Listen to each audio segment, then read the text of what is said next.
औज़ुबिल्लाहि मिनश्शैतानिर्रजीम बिस्मिल्लाहिर्रहमानिर्रहीम। Last lecture में जो है वो एक एग्ज़ाम्पल हमारे पास ये सैम्पल प्रॉब्लम नंबर 3.1 जो है वो अनकम्प्लीट रह गया था। तो सबसे पहले मैं उसको कंप्लीट करता हूँ, उसके बाद जो है वो हम कुछ और एग्ज़ाम्पल्स जो हैं वो उनको देखेंगे। सो ये एग्ज़ाम्पल आपके पास गिवन है। सबसे पहले ये आपके पास दो आपके पास शैफ्ट्स हैं। एक आपके पास ये आउटर शैफ्ट है जो कि किसके बनी हुई है, एल्यूमिनियम के साथ, जिसका जो आपके पास मॉडुलस ऑफ रिजिडिटी है वो आपके पास 27 है।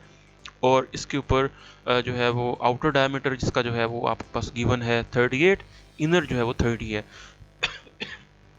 सॉरी। सो टॉर्क अप्लाइड की वजह से यहाँ पे जो एंगल ऑफ ट्विस्ट प्रोड्यूस होगा वो होगा φ1।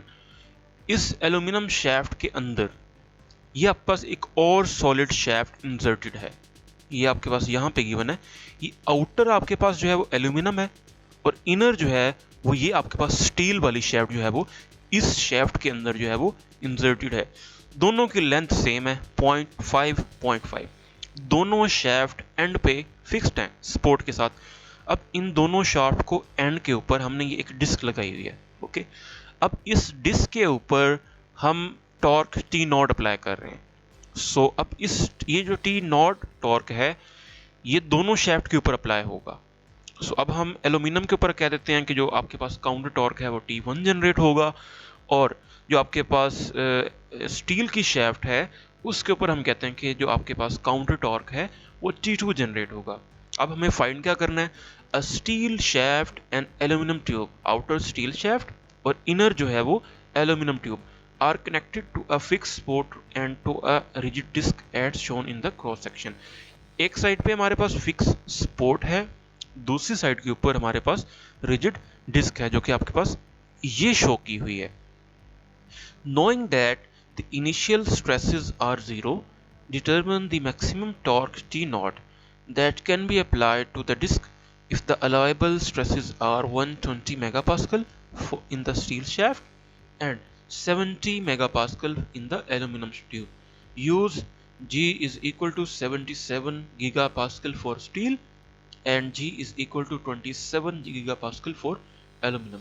So हमें फाइंड क्या करना है कि कंबाइंड टॉर्क टी नॉट जो कि दोनों शैफ्ट के ऊपर अप्लाई हो रहा है, हमें वो टी नॉट फाइंड करना है जो कि आपके पास अलाउएबल शेयर स्ट्रेस 120 मेगापास्कल, दोनों ट्यूब्स में 120 मेगापास्कल शेयर स्ट्रेस जो है वो आपके पास स्टील के लिए और 70 जो है वो एल्यूमिनियम के लिए जो है वो इसमें जनरेट हो। तो सबसे पहले हम क्या करते हैं, क्योंकि टॉर्क टी नॉट दोनों शैफ्ट के ऊपर अप्लाई हो रहा है, सो टी नॉट की वजह से जो एल्यूमिनियम शैफ्ट के ऊपर काउंटर टॉर्क जनरेट होगा उसको हम कहते हैं T1, और स्टील शैफ्ट के ऊपर जो काउंटर टॉर्क जनरेट होगा उसको हम कहते हैं T2। सो आपके पास जो टी नॉट है वो इक्वल है T1 प्लस T2 के। नाउ अब क्योंकि सेम टॉर्क दोनों के ऊपर अप्लाई हो रहा है जो कि टी नॉट है, सो दोनों की जो एंगल ऑफ ट्विस्ट है वो भी सेम होगा। सो एंगल ऑफ ट्विस्ट का फॉर्मूला क्या होता है, TL/Jg। सो आप शैफ्ट 1 के लिए T1 L1/G1 G1 और T2 L2/J2 G2, इसमें आप जो है वो नाउन वैल्यूज है उनको पुट कर दें। लेंथ गिवन है, G गिवन है, J गिवन, G आपने कैलकुलेट किया हुआ है। ये एल्यूमिनियम शाफ्ट के लिए J की वैल्यू इस तरह कैलकुलेट की हुई है और स्टील शाफ्ट के लिए J की वैल्यू आपने इस तरह कैलकुलेट की हुई है। सो यहाँ से आपके पास टॉर्क 2 और टॉर्क 1 में रिलेशन आ गया। Torque 2 is equal to 0.87T1 इस इक्वेशन को जब आप सॉल्व करेंगे। नाउ अब आप जो है वो शेयरिंग स्ट्रेस को हमने देखना है। We assume that the requirement tau aluminium less than 70 is critical. So for aluminium tube सबसे पहले हम चेक करते हैं कि आपके पास जो एल्यूमिनियम शैफ्ट है जिसके लिए आपके पास जो टॉ की वैल्यू है वो 70 है, सॉरी स्टील शाफ्ट के लिए। सो स्टील की शाफ्ट के लिए आपके पास जो आपके पास वैल्यू है इसकी G की वो आपके पास 77 है। सो हम क्या करते हैं, सबसे पहले इसको जो है वो देखेंगे, T1 is equal to tau aluminium J1/C1। So यहाँ पे हम देखेंगे कि एल्यूमिनियम शाफ्ट के ऊपर टॉर्क की वैल्यू क्या आती है। ओके, सो यहाँ से हम जो है वो टॉर्क 1 टॉर्क 2 फाइंड कर लेंगे। नेक्स्ट फिर हम स्टील के ऊपर देखेंगे कि स्टील के ऊपर जो है वो आपके पास कितनी जो है वो आपकी शाफ्ट की वैल्यू, सॉरी, स्टील के ऊपर कितनी शेयरिंग स्ट्रेस जनरेट हो रही है। So we note that the allowable stress is 120। हमारे पास जो अलाउएबल स्ट्रेस है वो 120 है। सो अगर आप अलाउएबल एल्यूमिनियम के ऊपर जो स्ट्रेस है वो 70 कैलकुलेट करते हैं, सो स्टील के ऊपर 131 आ जाएगी, जो कि हमारे पास तो अलाउएबल 120 है। सो ये जो हमारे पास जो अजम्पशन है ये रॉन्ग हो जाती है। अब हम क्या करते हैं, अब हम स्टील के ऊपर जो है वो स्ट्रेस कंसीडर करते हैं। सो स्टील के ऊपर अगर आप जो है वो उसकी वैल्यू लेंगे, चॉ स्टील जो कि 120 है। पहले आपने क्या लिया, पहले आपने एल्यूमिनियम शाफ्ट के लिए जो है वो ये अलाउबल स्ट्रेस की वैल्यू यूज़ की। ओके, अभी आप जो है वो जो है वो स्टील के लिए यूज़ करेंगे 120। सो यहाँ पे आप देखें कि 120 जब आपने यूज़ किया, सो आपके पास जो टॉर्क की वैल्यू है वो यहाँ पे आई। सो इसको जब आप इस इक्वेशन पुट करेंगे, सो टॉर्क 1 की वैल्यू यहाँ से आ जाएगी। सो जब आप दोनों टॉर्क को प्लस करेंगे, सो आपके पास जो टोटल वैल्यू है वो ओरिजिनल टॉर्क की वापस ही आ जाएगी। सो ये था आपके पास एग्जाम्पल्स और sample problems from Beer and Johnson book. अभी हम एक और बुक की तरफ मूव करते हैं। ये बुक आपकी जो है वो अपलोड की जा चुकी है इसमें बुक फोल्डर में। सो इस आपके पास जो है वो इस बुक में से इसकी जो नेम है mechanics of material by Philpot, इसमें से हम जो है वो 4 एग्जांपल्स करेंगे। सो एग्जांपल नंबर 1 क्या है, सबसे पहले ये आपके पास एक शेफ्ट है जिसका जो है वो सर्कुलर डायमीटर है। आउटर डायमीटर कितना है इसका, वो गिवन है 1.5। इसकी जो वॉल की थिकनेस है वो 0.12 है। सो जो आउटर डायमीटर है वो 1.5 है, अब वॉल की थिकनेस है वो 0.125 है। इनर डायमीटर कितना होगा, अब आउटर डायमीटर में से जब आप 2 टाइम थिकनेस माइनस करेंगे, क्यों 2 टाइम थिकनेस माइनस करेंगे, 1 thickness on this side and दूसरी थिकनेस जो कि टू द माई साइड है। So outer diameter minus 2 time into thickness, ये आपके पास क्या आ जाएगा, इनर डायमीटर आ जाएगा। ये यहाँ पे गिवन है, inner diameter is equal to D जो कि आउटर डायमीटर है माइनस 2 टाइम्स थिकनेस। सो ये आपके पास जो है वो आउटर डायमीटर आ जाएगा। अब आपके पास इनर डायमीटर भी आ गया, आउटर भी आ गया। सो आप जे फाइंड कर सकते हैं सिंपली इस फॉर्मूला के जरिए, J is equal to pi by 32 d4 minus d4। अगर आप C यूज करना चाह रहे हैं, मतलब डायमीटर को हाफ कर दें, तो ये क्या आ जाएगा, pi by 2 C4 minus C24 minus C14। अभी क्योंकि आपने डायमीटर जो है वो यहाँ पे गिवन है, डायमीटर क्या होता है 2 टाइम C। सो इस वजह से आपके पास जो बॉटम में 32 आ रहा है। सो यहाँ से आपके पास J कैलकुलेट हो जाएगा। नेक्स्ट आपको क्या करना है, नेक्स्ट आपको जो है वो सबसे पहले टॉर्क फाइंड करना है, आपके पास शेयरिंग स्ट्रेस फाइंड करनी है। सो टॉर्क आपके पास गिवन है, C भी गिवन है और J भी गिवन है। अब C आपने कौन सा यूज करना है, क्योंकि मैक्सिमम शेयर स्ट्रेस आपको फाइंड करनी है, तो C आपको आउटर डायमीटर के लिए फाइंड करना है। सो यहाँ से आपके पास जो है वो मैक्सिमम शेयरिंग स्ट्रेस आ जाएगी। सो एंगल ऑफ ट्विस्ट जो है वो आपने फाइंड करना है। The magnitude of angle of twist is 90 inch long shaft. Length आपके पास गिवन है 90 इंच, ये आपके पास लेंथ है। सो यहाँ से आपने क्या करना है, जो है वो एंगल ऑफ ट्विस्ट आ जाएगा। और कीप इन माइंड ये रेडियन में है, अगर कोई डिग्री लिखेगा यहाँ पे उसका मार्क्स जो है वो डिडक्ट होंगे, क्योंकि कैलकुलेशन में जब हम एंगल यूज करते हैं वो डिग्री में आता है। सो इस तरीके से ये आप तक जो है वो एग्जांपल नंबर 1 थी। अब हम मूव करते हैं example 6.2। 500 millimetre long solid steel जिसके लिए जी जो है वो 80 है, is being design to transmit a torque 20 newton metre. ये आपके पास एक शेफ्ट है और ये शेफ्ट सॉलिड है, 20 न्यूटन मीटर, इसके ऊपर हमने जो है वो टॉर्क अप्लाई करना है। The maximum shear stress in the shaft must not exceed 70 mega pascal. अब आपके पास जो है वो शेयर स्ट्रेस गिवन होगी, एंगल ऑफ ट्विस्ट जो है वो 30 डिग्री है, 500 mm इसकी जो है वो लेंथ है। Determine the minimum diameter D required for the shaft. Design करना हमने इसका जो डायमीटर है उसको फाइंड करना है। सो हमारे पास जो है वो यहाँ पे torsion formula tau is equal to T C over J, यहाँ से आपके पास जो है वो जे ओवर सी किसके इक्वल आ जाएगा, टॉ टी ओवर टॉ। ये टी आपके पास ऐसे है, टॉ नीचे आ गया, आप जे इस साइड पे ले जाएं और सी नीचे ले जाएं, सो यहाँ क्या आपके पास ये आ जाएगा। नाउ अब जे आपके पास कितना होता है, अगर आपके पास डायमीटर गिवन हो, सो वहां पे हमारे पास जे की वैल्यू होती है पाई बाय 32d4। अगर जे आपके पास जो है वो आप सी की फॉर्म में लेंगे तो क्या आएगा, पाई बाय 2 सी पावर 4। सो यहाँ पे दोनों आप यूज कर सकते हैं, दोनों की वैल्यूज जो है वो इक्वल आएंगी। सो यहाँ पे अब उन्होंने डायमीटर के साथ गिवन है, सो ये आपके पास जो है वो सी क्या होता है, डायमीटर का हाफ। सो यहाँ पे पाई बाय 16d³ आ जाएगा।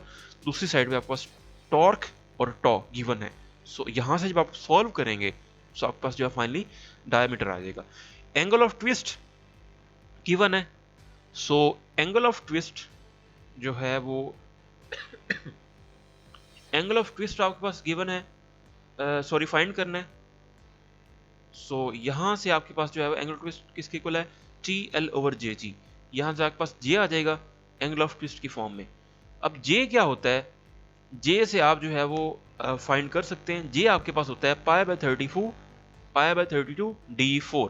सो इसको जब आप पुट करेंगे इस इक्वेशन में, सो d4 इसके इक्वल आ जाएगा यहाँ पे, यहाँ से एक और डायमीटर निकल गया। अब आपके पास दो कैलकुलेशंस आ गई, number one this 11.32, number two 12। सो आप क्या करेंगे, जो मैक्सिमम वैल्यू है उसको कंसिडर करेंगे। सो ये आपके पास जो है वो मिनिमम डायमीटर है जो कि आपके पास एक्सेप्टेड है।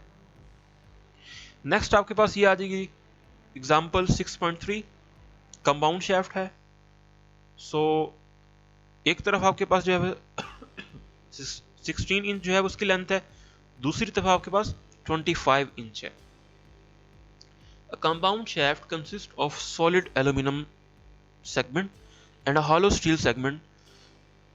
Segment 1 is a solid, ये आपके पास जो ये सेगमेंट है ये सॉलिड है और 1.62 इसका जो है वो डायमीटर है। ये सेगमेंट आपके पास हॉलो है। With allowable shear stress of 6000 psi and a shear modulus of 4 into 10 raised power 6 psi, segment 1 जो है वो आपके पास एल्यूमिनियम है और सेगमेंट 2 स्टील है। सेगमेंट 1 के लिए क्या पैरामीटर्स हैं, 1.62 डायमीटर है, shear स्ट्रेस 6000 है और shear मॉडुलस जो है वो 4 10 पावर 6 psi है। सेगमेंट 2 के लिए जो आपके पास ये एंड पे है जो कि स्टील का बना हुआ, उसके लिए क्या पैरामीटर्स हैं, outer diameter 1.25, thickness 0.15। Outer diameter भी गिवन है, थिकनेस भी गिवन है। आप आउटर डाया में से 2 टाइम थिकनेस माइनस करेंगे, इनर डायमीटर आ जाएगा। अब क्या करेंगे, जो शेयर स्ट्रेस है वो उसकी वैल्यू हमें गिवन है, शेयर मॉडुलस जो कि आपके पास जी होता है उसकी वैल्यू भी गिवन है। तो अब आपको जो है वो फाइंड क्या करना है कि आपको मैक्सिमम टॉर्क टी फाइंड करना है कि आपके पास जो एंगल ऑफ ट्विस्ट है उसकी वैल्यू 2 डिग्री से जो है वो एक्सीड ना करे। तो हम क्या करेंगे, सबसे पहले हम जो है वो आपके पास टॉर्क फाइंड करेंगे इन दिस शाफ्ट। सो इसकी वजह से आपके पास शाफ्ट 2 में T2 टॉर्क आ रहा है और शाफ्ट 1 में T1 टॉर्क आ रहा है। अब सबसे पहले आपको इनकी वैल्यूज फाइंड करनी। सो आप जो है वो सबसे पहले देखें, इस शाफ्ट को देखें, T1 minus T2 is equal to 0। T1 आपके पास जो है वो किस में है, काउंटर क्लॉकवाइज में, T2 क्लॉकवाइज में। तो सिंपली आपके पास दोनों जो है वो इक्वल आ जाएंगे। नाउ दूसरी साइड पे आप आ जाए, शाफ्ट जो है वो 1 के ऊपर। सो आपके पास टॉर्क T काउंटर क्लॉकवाइज में, T1 क्लॉकवाइज में, तो दोनों की वैल्यूज जो है वो इक्वल है। सो हम कह सकते हैं कि आपके पास जो टॉर्क T है वो दोनों की इक्वल है, T1 और T2 की इक्वल है। नाउ टॉर्शन फार्मूला अप्लाई करें, ये शाफ्ट 1 के ऊपर T1 इज इक्वल टू टॉ1 J1 ओवर C1, शाफ्ट 2 के ऊपर T2 इज इक्वल टू टॉ2 J2 ओवर C2। यहाँ से आप जो है वो सिंपली J1 जो है वो फाइंड कर लें। J1 के बाद आप टॉर्क 1 फाइंड कर लें। इसके बाद नो शाफ्ट 2 के लिए आप J2 फाइंड कर लें जो कि पाई by 32 D2 4 minus D1 4। Again यहाँ पे formula pi by 2 C4 minus C4 जो है वो भी यूज किया जा सकता है। सो C क्या होगा, डायमीटर का हाफ। सो यहाँ से आपके पास जो है वो टॉर्क 2 आ जाएगा। अगेन एंगल ऑफ ट्विस्ट क्या होता है, phi1 is equal to T1 over L1 J1 G1। phi2 किसके इक्वल होता है, T2 over L2 J2 G2। सो आपके पास जो एंगल है टोटल वो दोनों की इक्वल है, phi1 plus phi2 is equal to this one. Now अब आपके पास जो है फाइनली इसके अंदर फॉर्मूला पुट करें और उनकी वैल्यूज पुट कर दें। सो यहाँ से आपके पास टॉर्क आ जाएगा दिस वन। सो अब ये आपके पास मैक्सिमम टॉर्क की जो है वो वैल्यू है जो कि ये एंगुलर ट्विस्ट जनरेट कर सकती है। Now we have the last example 6.4। G की वैल्यू गिवन है 80, जो कि आपके पास जो है वो इस पूरी शाफ्ट के लिए of variable diameter incident torque. So आपके पास जो है वो सबसे पहले डिफरेंट टॉर्क्स हैं, इसके ऊपर 900 है, 600 एंड 250, लेंथ भी डिफरेंट है। तो फाइंड क्या करना है, determine the internal torque in the segment 1, 2 and 3। जो आपने यहाँ पे इस मोटर की वजह से जो आपके पास टॉर्क जनरेट हो रहा है उसकी वजह से पॉइंट 1, 2 एंड 3 उनमें इंटरनल टॉर्क जो है वो आप देखें। Compute the magnitude of maximum shear stress in each segment. इस टॉर्क की वजह से जो आपके पास मैक्सिमम शेयर स्ट्रेस है उसकी वैल्यू फाइंड करें। Determine the rotation angle along the shaft measured at gears B, C and D. आप एंगल ऑफ ट्विस्ट जो है वो फाइंड करने हैं। Plot a diagram showing rotation angle of all point. तो ये जो लास्ट पॉइंट है ये आप जो है वो स्किप कर देंगे या आप नहीं करेंगे। नाउ सबसे पहले आप जो है वो शाफ्ट 3 के ऊपर आप देखें, दिस वन। यहाँ पे आप जो है वो सबसे पहले आप देखें टॉर्क T3 किसके इक्वल आ जाएगा, 250 के। क्यों, T3 जो टॉर्क है वो आपके पास किस में है, क्लॉकवाइज डायरेक्शन में, और T आपके पास जो 250 है वो काउंटर क्लॉकवाइज में, दोनों इक्वल आ जाएंगे। नाउ शाफ्ट 2 के लिए देखें, शाफ्ट 2 के राइट साइड पे दो टॉर्क है, 600 और 250 100। एक जो है वो क्लॉकवाइज है, दूसरा काउंटर क्लॉकवाइज है।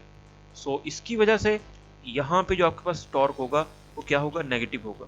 सो 250 माइनस 600 माइनस T2। सो यहाँ से आपके पास T2 क्या आ जाएगा, माइनस 350। अब आ जाए शाफ्ट 1 के ऊपर। शाफ्ट 1 के ऊपर आपके पास क्या आएगा, सिंपली इन तीनों का आप प्लस करेंगे। किस तरह, ये आपके पास क्लॉकवाइज है, ये काउंटर क्लॉकवाइज है, तो ये प्लस, ये नेगेटिव, ये अगेन क्लॉकवाइज है, ये प्लस। सो ये दो प्लस हो जाएंगे और ये और दूसरा ये नेगेटिव हो जाएगा। सो 600 और 0.1 के ऊपर टॉर्क जो है वो नेगेटिव हो जाएगा। सो टॉर्क 1 आपके पास क्या आ जाएगा, 550 न्यूटन मीटर। अब आपके पास डायमीटर गिवन है, सो तीनों शाफ्ट के लिए आप जे की वैल्यू जो है वो फाइंड कर लेंगे। अगेन ये आपके पास पाई बाई 2 C4 का फॉर्मूला भी यूज किया जा सकता है। तो C की वैल्यू क्या होगी, डायमीटर का हाफ। नेक्स्ट आप तीनों शाफ्ट में अलग अलग जो है उनका शेयरिंग स्ट्रेस जो है वो फाइंड कर लें। किस तरह, तीनों फॉर्मूला में TC ओवर J, C क्या है, उसके डायमीटर का हाफ। सो ये फाइनली आपके पास जो है वो शेयरिंग स्ट्रेसेस की वैल्यू आ जाएगी। लास्ट पे हमारे पास जो है वो क्या आ रहा है, हमारे पास लास्ट पे twisting angle in each shaft जो है वो आ रही है। सो इसकी वैल्यू क्या होती है, T1 L1 ओवर J1। सो चारों फैक्टर्स आपको गिवन है। तो फाइनल आपके पास जो है वो आपके पास एंगल्स जो है वो आ जाएंगे। सो ये एंगल ऑफ ट्विस्ट है। नेक्स्ट आपके पास जो ये पार्ट है, लास्ट पार्ट, इसको आप जो है वो स्किप कर देंगे, ये मैं इंक्लूड नहीं करूँगा। So this was all from the example side. So again अगर आपका इसमें कोई इशू है, सो क्विज से पहले मैं जो है वो ट्यूटोरियल सेक्शन रखूँगा, आप जो है वो उसमें से पूछ सकते हैं। थैंक यू वेरी मच, अल्लाह हाफिज़।